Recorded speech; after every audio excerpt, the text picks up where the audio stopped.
Hello बच्चों, कैसे हैं आप लोग।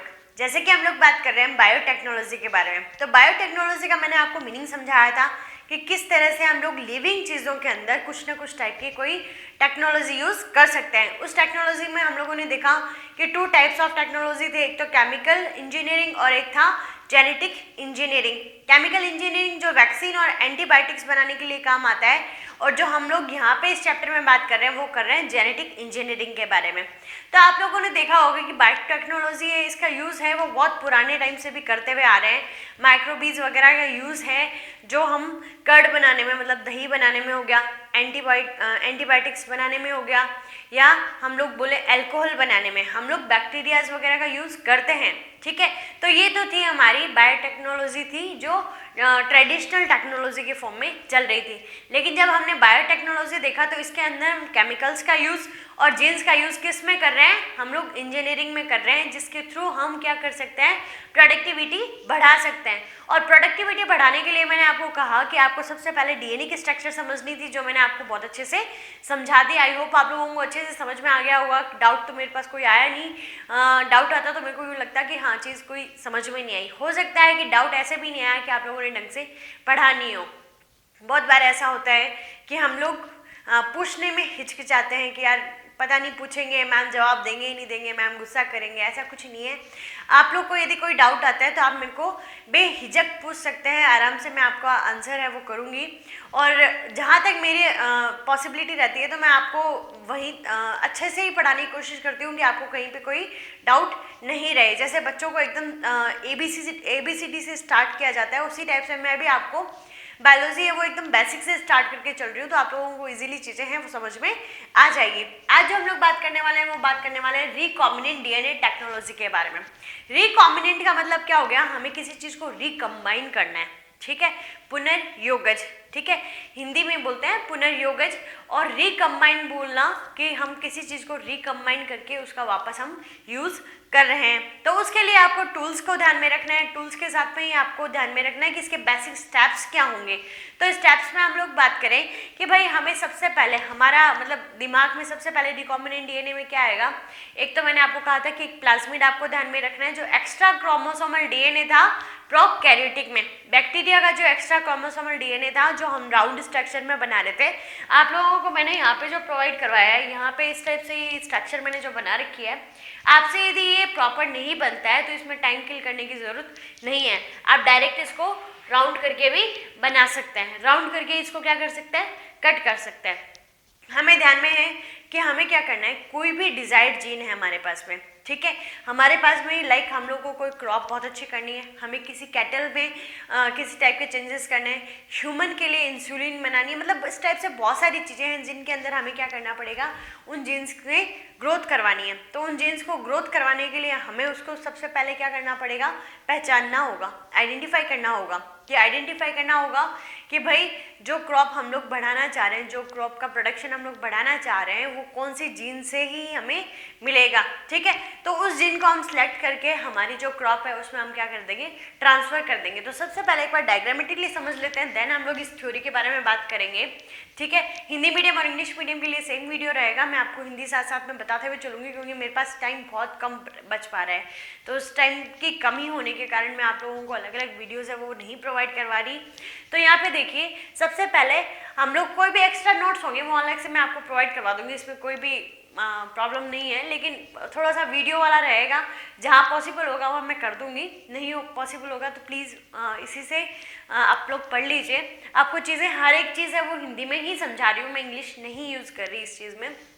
यहाँ देखिए, सबसे पहले यहाँ पे लिखा हुआ है फॉरेन डीएनए। फॉरेन डीएनए का ही मान लो कि भाई हमें इंडिया में है, ठीक है, इंडिया में यहाँ पे किसी चीज़ का प्रोडक्शन है हमें बढ़ाना है, हमें पता है अमेरिका में ये चीज़ बहुत अच्छी है, तो जो भी मतलब एक से दूसरे की भी बात करें तो भी वो फॉरेन डीएनए होगा। मतलब मेरे बॉडी के लिए जो डीएनए है वो मैं किसी और बॉडी के डीएनए है किसी चीज़ को मैं ऐड करती हूँ तो वो मेरे लिए क्या हो जाएगा, फॉरेन हो जाएगा। ठीक है, तो यहाँ पे फॉरेन डीएनए आप लोग अमेरिका और इंडिया वाला ले सकते हैं कि इंडिया में हमें प्रोडक्शन बढ़ाना है, उसके लिए हम वहाँ से क्या है कोई जीन लेके आना चाहते हैं, लेकिन हमें वो जीन कितनी सी मिलेगी, इतनी सी मिलेगी, और इतनी सी मैं सबको तो दे नहीं सकती, तो इतनी सी को क्या करना पड़ेगा, मेरे को पहले बढ़ाना पड़ेगा। तो उस बढ़ाने के लिए क्या होगा, ये जो फॉरेन डीएनए है इसके लिए हमें क्या यूज़ करना पड़ेगा, यहाँ वेक्टर का यूज़ करना पड़ेगा। वेक्टर के फॉर्म में हम लोग किसका यूज़ कर रहे हैं, डीएनए प्लाज्मिड का यूज़ कर रहे हैं। DNA plasmid extra chromosomal DNA है प्रोकैरियोटिक सेल का।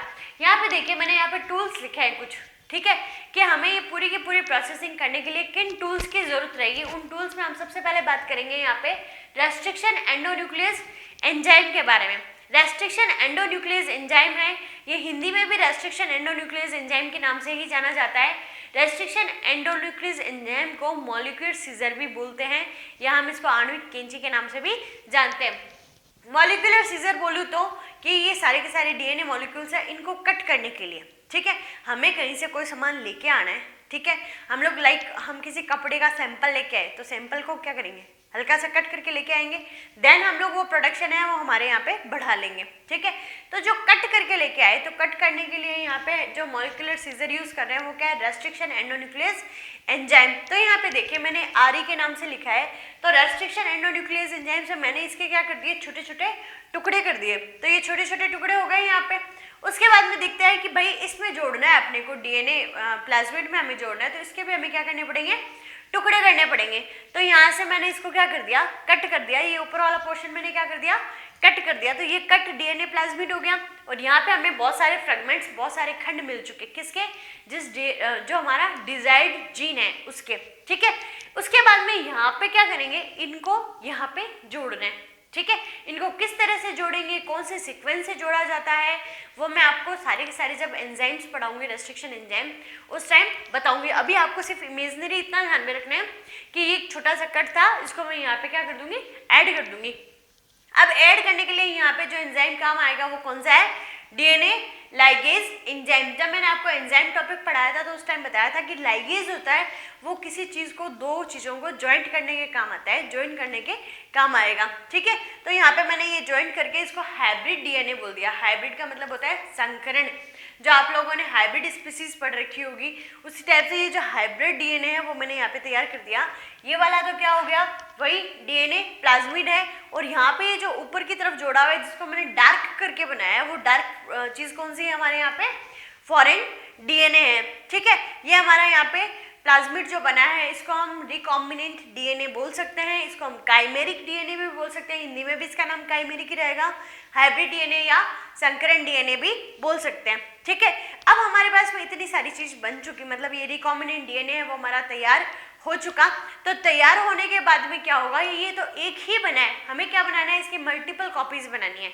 तो मल्टीपल कॉपीज बनाने के लिए हमें इस डीएनए को किस में ट्रांसफर करना पड़ेगा, होस्ट सेल में। और होस्ट सेल के फॉर्म में हम किसका यूज करेंगे, ई कोलाई का, एस्चेरिया कोलाई का हम लोग यूज करेंगे। तो ई कोलाई में मैंने ये हाइब्रिड डीएनए है वो क्या कर दिया, ट्रांसप्लांट कर दिया, ठीक है। ट्रांसफॉर्मेशन भी आपको समझ में आ जाएगा, ट्रांसप्लांट बोल लो, कुछ भी बोल सकते हो आप इस टाइप से। तो यहाँ पे ये जो मैंने ट्रांसफर किया है, तो ट्रांसफर करने के बाद में ये क्या करेगा, हर 20 मिनट के बाद में क्या करेगा, रिप्रोडक्शन करेगा। ये बहुत ही फास्टली रिप्रोडक्शन करता है, इसीलिए हम बैक्टीरिया का यूज करते हैं। तो फास्टली रिप्रोडक्शन करेगा, सेल डिवीजन करेगा, एक सेल से क्या बना देगा, 2 सेल बना देगा, 2 से 4, 4 से 8, इस टाइप से हमें क्या है, बहुत मल्टीपल कॉपीज मिल जाएगी, ठीक है। तो यहाँ पे तो क्या हो रही है, सिर्फ मल्टीपल कॉपीज तैयार हो रही है। तो इतनी आपको प्रोसेस है वो समझ में आ गई होगी। सबसे पहले हमने क्या किया, फॉरेन डीएनए लिया जिसका हमें डीएनए चाहिए, ठीक है, जो मतलब हमारी क्रॉप के लिए या हमारे कैटल्स के लिए या ह्यूमंस के लिए जो इम्पोर्टेंट जीन है जिसका हम ट्रांसप्लांट करवाना चाह रहे हैं, तो वो हम क्या किए, लेके आए फॉरेन डीएनए के फॉर्म में।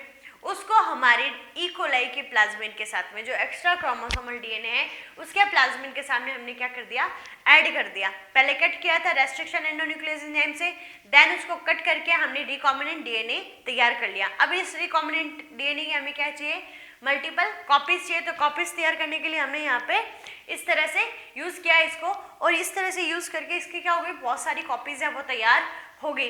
ये वाला जो चैप्टर है, इस चैप्टर में बहुत सारे आपको एंजाइम्स दे रखे हैं। इसके बाद में आपको रेस्ट्रिक्शन एंडोन्यूक्लियस एंजाइम दे रखा है। देन मतलब जितना भी ये प्रोसेस है, हम लोग यहाँ पे जितने भी स्टेप्स पढ़ने वाले हैं, इन स्टेप्स को आपको बहुत सारे मतलब अलग अलग पैराग्राफ्स में आपको दे रखा है ठीक है। तो मैं यहाँ पे आपको समझाऊंगी रिकॉम्बिनेंट डीएनए टेक्नोलॉजी समझा रही हूँ आज। उसके बाद में हम लोग बात करेंगे डीएनए फिंगरप्रिंटिंग के बारे में। तो डीएनए फिंगरप्रिंटिंग और ये रिकॉम्बिनेंट डीएनए है, ये पूरे के पूरे चैप्टर को कवर करता है, लेकिन आप लोगों के यहाँ पे आरबीएससी में क्या कर दिया, अलग अलग पॉइंट्स में इसको डिवाइड कर दिया। तो कोशिश करूंगी मैं अलग अलग वीडियो में ही इसको समझा पाऊँ। अदरवाइज आप रिकॉम्बिनेंट डीएनए और डीएनए फिंगरप्रिंटिंग बहुत अच्छे से पढ़ेंगे तो आपको ये पूरा चैप्टर है वो उसका समझ में आएगा कि भाई कहना क्या चाहते हो आप, ठीक है। ये चीज़ें वो समझ में आएगी। देन हम लोग बात करते हैं सबसे पहले टूल्स के बारे में। तो टूल्स के बारे में बात करते हैं। टूल्स में हम सबसे पहला टूल क्या यूज़ कर रहे हैं, रेस्ट्रिक्शन एंडोन्यूक्लियस एंजाइम, जो हमें कैंची यूज़ करनी है, ठीक है। देन हम लोग बात करेंगे वेक्टर के बारे में, ठीक है भाई। हमने वेक्टर की बारे में बात की कि वेक्टर हम कौन सा ले रहे हैं, प्लाज्मिड ले रहे हैं। तो प्लाज्मिड लेने के बाद में होस्ट सेल उस प्लाज्मिड को ट्रांसफर करने के लिए हमें क्या चाहिए, बैक्टीरिया चाहिए। ये बैक्टीरिया है हमारे पास में, तो इस बैक्टीरिया में हम लोग इसको जो ट्रांसफर करेंगे तो ये होस्ट सेल हो गई। अब ट्रांसफर करने के बाद में इसमें बहुत सारी कॉपीज तो बन गई, लेकिन इन कॉपीज की हम लोग को जितनी रिक्वायरमेंट रहेगी, ठीक है, लेकिन ये तो बनती ही जा रही है, ठीक है, बनती ही जा रही है। तो हम इसको स्टोर करने के लिए जो यूज करेंगे उसको हम बोलेंगे यहाँ पे जीन बैंक या डीएनए बैंक, ठीक है। तो यहाँ पे जीन बैंक के फॉर्म में हम क्या कर लेंगे, इसको स्टोर करने के लिए जितना यूटिलाइज करना होता है तो यूटिलाइज कर लेंगे, बाकी जो बनेगा उसको हम क्या कर सकते हैं, स्टोर कर सकते हैं। तो यहाँ जीन बैंक के फॉर्म में हम स्टोर कर रहे हैं। देन हम लोग बात करते हैं बेसिक स्टेप्स के बारे में। आप लोगों के बुक में हिंदी मीडियम में भी डायरेक्ट 6 स्टेप लिख रखे हैं, उन्हीं 6 स्टेप को आप निकाल के रखिए, मैं आपको समझाते जाती हूँ। तो जो बेसिक स्टेप है, बेसिक स्टेप में जो फर्स्ट स्टेप है वो क्या है, identification of desired gene and it's isolation. Desired gene है, जिस जीन की हमें ज़रूरत है वो हमारे लिए क्या है, डिजायर्ड जीन। उसको सबसे पहले क्या करना है, आइडेंटिफाई करना है, उसको सबसे पहले पहचानना है। इसमें से हमने इतने सारे फ्रेगमेंट्स काटे, इन फ्रेगमेंट्स में से हमने क्या किया, आइडेंटिफाई तो किया, आइडेंटिफाई किया एंड देन इट्स आइसोलेशन, और उसको काट के हमने अलग कर लिया, तो उसको क्या बोलते हैं, आइसोलेशन, डीएनए आइसोलेशन। देन हम बात करें selection of a suitable cloning vector. अब हम लोग यहाँ पे जो आगे चैप्टर पढ़ेंगे इसमें हम लोग कॉस्मिड के बारे में बात करने वाले हैं, प्लाज्मिड के बारे में भी बात करने वाले हैं और बैक्टीरियोफेज के रूप में भी बात करने वाले हैं। तो बैक्टीरियोफेज, कॉस्मिड, ये सारी चीज़ें भी क्या करती है, बैक्टीरिया में डीएनए को पहुंचाने का काम करती है। और हम लोग डायरेक्ट जिसके बारे में बात किए वो क्या है, प्लाज्मिड। आगे हम लोग PBr 322 प्लाज्मिड के बारे में भी पढ़ेंगे, उसका स्ट्रक्चर है वो सबसे ज़्यादा इंपॉर्टेंट है, बजाय जो कॉस्मिड और यहाँ बैक्टीरियोफेज के बारे में बात कर रहे हैं। तो हमें जो भी सूटेबल रहेगा हमारे लिए, जो भी हमें ठीक तरह से मिल जाएगा, ठीक है, तो सूटेबल क्या रहेगा, सूटेबल क्लोनिंग वेक्टर को हम सिलेक्ट करेंगे, ठीक है, दोनों को सिलेक्ट कर दिया। फिर corporation of desired gene in the cloning vector, जो क्लोनिंग वेक्टर है, पहले तो हमने क्या किया, कट किया था, देन हम डीएनए लाइगेज के एंजाइम के थ्रू क्या बना रहे हैं, रिकॉम्बिनेंट डीएनए बना रहे हैं, मतलब वेक्टर के साथ में फॉरेन डीएनए का फ्रेगमेंट है वो जोड़ रहे हैं, ठीक है, इतनी बात समझ में आई। उसके बाद में हम बात करते हैं multiplication of recombinant DNA in the host cell. Host cell के अंदर हमें क्या करनी है, मल्टीपल कॉपीज है वो तैयार करनी है, तो ये हमारा फोर्थ स्टेप रहता है। देन हम लोग 5th स्टेप के बारे में बात करेंगे, आइडेंटिफिकेशन ऑफ क्लोन जीन। अब हमने इतने सारे मल्टीपल कॉपीज बना लिए, इनमें भी हमें इस जीन को क्या करना है, आइडेंटिफाई करना है, क्योंकि हमें चाहिए तो यही ना, प्लाज्मिड तो चाहिए नहीं, ठीक है। तो identification of clone gene and it's transfer in other animals, इधर एनिमल्स बोल दो, ऑर्गेनिज्म बोल दो, प्लांट्स बोल दो, चाहे कुछ भी बोल दो आप, ठीक है। यहाँ पे आप करेक्शन कर लीजिएगा, यहाँ पे आप ऑर्गेनिज्म कर लीजिएगा, ताकि एनिमल्स भी आ जाए उसमें, ताकि उसमें प्लांट्स भी आ जाए, ठीक है। तो आपको इसको क्या कर दो, अलग में ट्रांसफर कर दो, और जो हमें यहाँ पे कैरेक्टर चाहिए थे प्रोडक्टिविटी बढ़ाने के लिए, ठीक है, तो वो लास्ट स्टेप में होगा कि एक्सप्रेशन ऑफ डिजायर्ड जीन। हम जो डिजायर्ड जीन है उसके गुण देखना चाहते हैं, कैरेक्टर्स देखना चाहते हैं, वो सारे के सारे एक्सप्रेस होने स्टार्ट हो रहे हैं कि नहीं हो रहे हैं। तो इस टाइप से ये हमारे सारे के सारे यहाँ पे मल्टीपल स्टेप्स रहेंगे और आपको ये पूरा का पूरा डायग्राम है वो ड्रॉ करना है। अब मैं आपको बताती हूँ, आपके बोर्ड लेवल पे क्वेश्चन जैसे पूछे जाते हैं, बोर्ड लेवल पे क्वेश्चन पूछा जाएगा स्टेप्स ऑफ रिकॉम्बिनेंट डीएनए। इस बार तो आपके आराम भी है कि रिकॉम्बिनेंट डीएनए का जो बड़ा क्वेश्चन आता है, मतलब आपको ये जो पूरी की पूरी चीज़ एक्सप्लेन करनी है, तो इसमें आप लोगों की प्रॉफिट ये रहेगा कि भाई बड़े वाले क्वेश्चन है उसमें छः मतलब शायद तीन और तीन क्वेश्चंस के ऐसे करके और में था जो, तो इस टाइप से 6 ऑप्शन मिलेंगे आपको कि भाई 6 ऑप्शंस में से किसी भी एक का आंसर करो। इस बार आपकी 12th है वो बहुत ही ज़्यादा इजी है, तो इसको ज़्यादा इजी मोड में लेने की ज़रूरत नहीं है। आप लोग कंटिन्यूसली अपनी पढ़ाई है वो करते रहिए। अभी तक भी बहुत सारे बच्चे हैं वो सीरियस नहीं हुए हैं, तो सीरियस हो जाओ बच्चों। एग्ज़ाम डेट आ चुकी है जो 6 मई है, तो 6 मई से आप लोगों के एग्ज़ाम स्टार्ट हो जाएंगे। तो आप लोगों को अभी मतलब आपका टारगेट ये होना चाहिए कि मार्च में आपका सिलेबस हो जाए। बहुत सारे आपके कंपटीशन के ऐसे बच्चे हैं जिन्होंने कंप्लीट सिलेबस पढ़ा है, नॉट ऑन कि खाली जो है ना इन्होंने ये 60% है सिलेबस वही पढ़ाओ। जिन्होंने 100% सिलेबस पढ़ा है वो बच्चे जो अप्रैल से लगे हुए हैं, तो आप उनसे तो बहुत ही ज़्यादा पीछे हो। और अभी भी आप यदि कंटिन्यूटी नहीं बनाते, आप लोग कंटिन्यूसली पढ़ाई नहीं करते, तो बच्चा लोग आप लोगों को कुछ नहीं हो सकता। इस साल आप लोगों की 12th है वो बहुत ही ज़्यादा ईजी होने वाली है। और मैं ये नहीं कह रही कि आप बहुत ज़्यादा हार्ड वर्क करो, बहुत ज़्यादा हार्ड वर्क करने से ही नंबर बनेंगे। नंबर हार्ड वर्क से नहीं बनते, नंबर किससे बनते हैं? आपकी 5% मेहनत से और 95% कंसिस्टेंसी के लिए। ठीक है, कि आप लोग कंटिन्यू कर रहे हैं उस चीज़ को। ऐसे हैं कि आपको 10 मिनट भी किसी चीज़ को देने हैं तो वो 10 मिनट आप रेगुलरली दे रहे हैं। ऐसे नहीं कि 10-10 मिनट है वो हम 1 घंटे एक साथ संडे को दे देंगे, ऐसा नहीं होता। 10-10 मिनट आपको कंटिन्यूसली देना होगा किसी चीज़ को। आप लोग कंटिन्यूसली अपनी स्टडी है वो रेगुलर कर लीजिए। यहाँ पे आपको ध्यान में रखना है कि आपका यदि जो आफ्टरनून टाइम या इवनिंग टाइम जो आपका कोचिंग का या स्कूल का चलता है, उसके बाद में आप लोगों को निकालना है कि 3 घंटे आप एनी हाउ नाइट में निकाल लीजिए सेल्फ स्टडी के लिए, और 3 घंटे आपको मॉर्निंग में निकालने हैं। तो मैं आपको इस टाइप से टाइम टेबल नहीं बताऊंगी क्योंकि टाइम टेबल सबका अलग अलग है। मैं नहीं जानती किसकी क्लासेस कब होती है, किसकी क्लासेस कहाँ हो रही है। तो मैं को इतना ध्यान में है कि सुबह के 3 घंटे, ठीक है, 4, 5, 6, 7, मतलब ये जो 3 घंटे हैं ये 3 घंटे सबके पास में अवेलेबल है। और रात को बात करूं तो रात को 9 बजे के बाद में किसी की भी क्लासेस नहीं होती, तो रात को आप लोग पढ़ लीजिए। ठीक है, रात को आप 2 घंटे या 3 घंटे कंटिन्यू निकालिए। यदि 5 सब्जेक्ट भी है तो 3 घंटे सुबह पढ़ाई कर लिया आप लोगों ने, जो आपके ये फिजिक्स केमिस्ट्री या बायो जो रहती है उसके बारे में। और बाकी है कि शाम को आप 1 से 1.5 घंटा है या 2 घंटा है अपने इंग्लिश और हिंदी के लिए निकालिए। ठीक है, तो आप लोगों को इस टाइप से अपना टाइम टेबल सेट करना है कि एनी हाउ 5 घंटे आप लोग अपनी सेल्फ स्टडी के लिए निकाल सकें। और 5 घंटे एकदम से मैंने आज बोल दिया आप लोगों को 5 घंटे पढ़ाई करना है और आप पढ़ना शुरू कर दे, ये पॉसिबल नहीं है। 5 घंटे एक साथ पढ़ोगे फिर कल आराम करोगे पूरा दिन। तो इससे बेटर है कि आप डेली रेगुलरली 1 घंटा किया, आधा घंटा बढ़ाया, उसमें 10 मिनट बढ़ाए, मतलब हर एक चीज़ को बढ़ा के आप लोग 5 घंटे तक ला सकते हैं। तब जाके आप मार्च में सिंसियरली पढ़ाई कर सकेंगे। ठीक है, तो आप लोग है ये वाला इंटरेस्टिंग टॉपिक है आपके लिए, थोड़ा सा हार्ड रहेगा, तो इसको स्टेप वाइज है वो समझते रहिए। मैं बहुत छोटे से वीडियो बनाती हूँ, छोटे से वीडियो बनाने का यही रीज़न रहता है कि आपको जितनी चीज़ पढ़ाई है वो समझ में आ जाए। और नेक्स्ट वीडियो, क्योंकि बहुत बार ऐसा होता है कि बच्चे टॉपिक वाइज वीडियो सिलेक्ट करते हैं, तो टॉपिक वाइज जो पढ़ेंगे तो इसका टॉपिक है वो नेक्स्ट वीडियो से कनेक्ट नहीं करता वो, इसलिए मैं टॉपिक्स है वो कट कर देती हूँ और मतलब जो कटिंग वीडियोस है वही बना रही हूँ, वही पढ़ा रही हूँ, ताकि आप लोगों रेगुलर बनते रहिए। रेगुलरली है तो मैंने भी अप्रैल से है रेगुलरली आप लोगों को पढ़ाया है, रेगुलरली मैं आपको वीडियोस है वो प्रोवाइड करवा रही हूँ। तो आप लोग है टेंशन फ्री होकर पढ़ते रहिए, मार्च तक मैं आपका सिलेबस है वो कंप्लीट करवा दूंगी। तो खुश रहिए, मुस्कुराते रहिए और घर पे सुरक्षित रहिए। Thank you.